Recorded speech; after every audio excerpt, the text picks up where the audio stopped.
on YouTube? It's your boy Johnathan Smith, Certified Fitness Trainer, aka TeflonJohn, coming to you courtesy of BulletProof Workoutz. And today we're just going to go over 3 tips on how to burn more fat, live a healthier lifestyle going into this year of 2014. Now, the first tip is going to be about your carbohydrates, when to take them and when not to take them. First of all, carbohydrates are your body's main source of energy when it comes to macronutrients. What I mean by macronutrients, I mean carbohydrates, proteins, and fats. Basically, when it comes to a scale of a 3-to-1 ratio in a diet, normally it's carbohydrates being the biggest portion, that's number 3.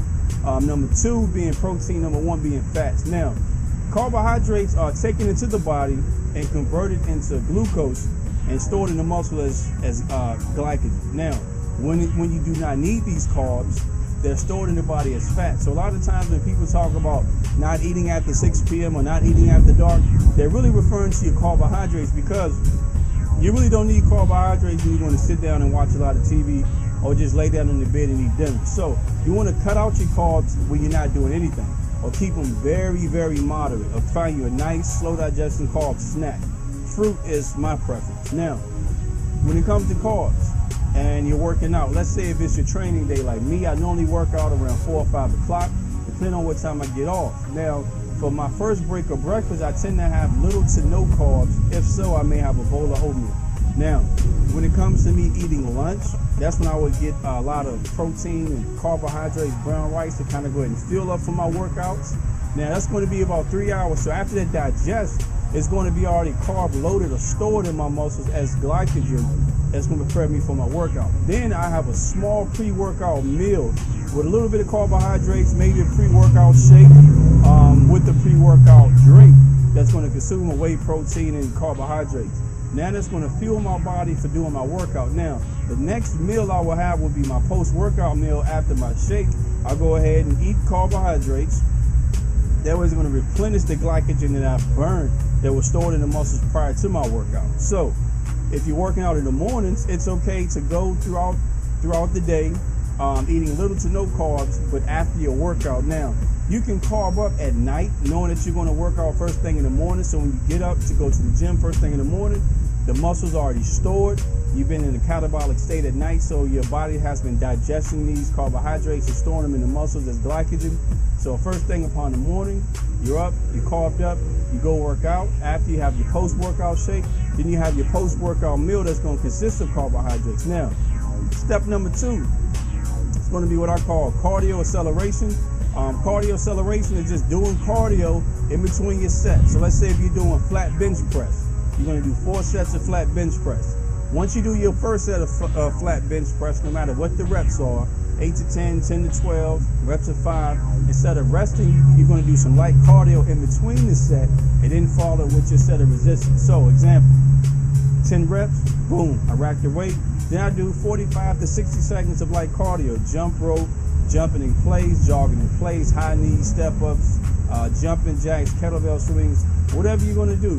What that's going to do is keep the heart rate high throughout your entire workout. So if you're going to do a total of maybe 20 sets, flat bench, incline, whatever you're going to do for that day, you're going to keep your heart rate higher than what you would by just doing the resistance, because you're going to get cardio and the resistance training all in one, and now your heart rate's going to be high throughout that whole workout. Now it's going to send you into what we call the afterburn effect. Then you're going to burn calories for up to 24 to 48 hours after that workout, which is going to be highly effective. And for any more questions concerning that one topic, cardio acceleration, feel free to email me at bulletproofworkoutz@yahoo.com. The last topic I want to go over is just cut back before you cut out. And what I mean by that is a lot of people make these New Year's resolutions and they try to cut out everything all at once. They try to go cold turkey and they relapse because they're trying to cut out everything when their body's been used to it. Now, they make it last for a day or 2, maybe 3 days, but the minute they have something that they're not supposed to eat, they feel like a failure to themselves. They feel like a failure to their goals. They feel like a failure to their diet. So they go on this big binge and start eating more.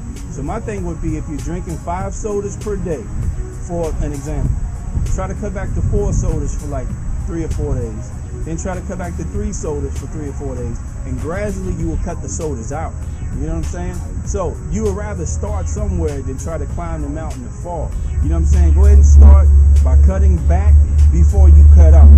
You know what I'm saying? Because mentally, it's a lot easier on you when you try to cut back, because then it shows progress. I'm taking baby steps and I'm making progress, and before you know it, you've cut out. But if you cut out before you cut back, you'll just be cutting out on your diet and your plan. So that's pretty much my video for today. I hope you guys like this shirt. This is one of my shirts, the Bulletproof Workout shirt called I Move Weight. This is going to be part of the Bulletproof apparel that's going to be available to you guys at www.bptshirts.spreadshirt.com, and feel free to order about 5 of them. Get one for your kids, your nephews, your boss at work. Get one for your pastor. It doesn't really matter, but I mean, you gotta admit, I like it. You know, I give God the glory for it, but you know, I like it. It makes me feel good when I wear it. You know, pretty nice shirt. But as I move weight, so I use this shirt to give me motivation when I go in there to hit my PRs, to hit my personal records when it comes to lifting weight. So when I'm wearing this shirt, I should be moving weight. Now, please don't forget to like, comment, and subscribe. And please don't forget, when you subscribe, share my videos, like my videos, leave comments, and that's all I got for you guys.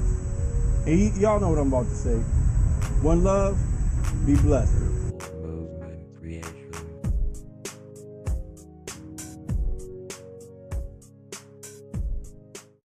For breakfast, I can really go to moderately to no carbs. And then for lunch, when it's closer to like 1 p.m., I can start. Let's start over. That's going to just give me some extra carbohydrates, and then my next meal where I would consume carbs would be there.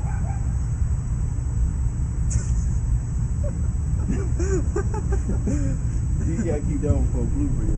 Basically, carbohydrate is your body's main source of energy. It's your body's main fuel of energy. So normally it breaks down between carbohydrates being number 1, protein number 2, and then fats being number 1. Go back. I messed that up. You dogs, man. I'm going into this year of 2014.